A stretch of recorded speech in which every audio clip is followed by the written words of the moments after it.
Hello mga ka-K! Welcome back to my channel. Andito na naman ulit ako para pag-usapan natin ang isa na namang seed na maaari kang kumita ng pera. Well, lahat naman na magiging asset mo sa AgriBaron ay pwede ka talagang kumita. Kaya naman ngayon, pag-usapan na nga natin kung ano ito. Ito ay walang iba kung hindi ang seed na pwede nating itanim sa level 4 plots. Ito ay ang coconut. Ang coconut ay mabibili sa halagang 15 gold coins at ito ay may output na 5 kahoy at isang bunga ng coconut.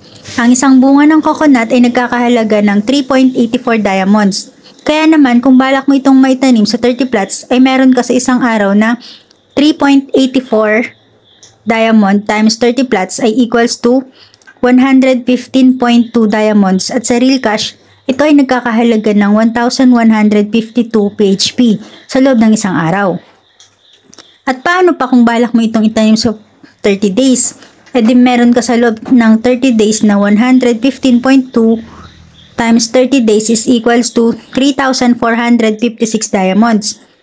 At ito sa PHP naman ay nagkakahalaga ng 34,560. Kaya naman ano pang hinihintay mo? Mag-download ka na rin at samahan mo na rin kami na maglaro at kumita. Ilalagay ko ang download link sa may description box at ilalagay ko rin ang invitation code ko at kasama na rin ang link ng aking Telegram channel. Para naman kapag meron kang mga katanungan ay masasagot ko agad. Thank you for watching. Guys, thank you. Bye.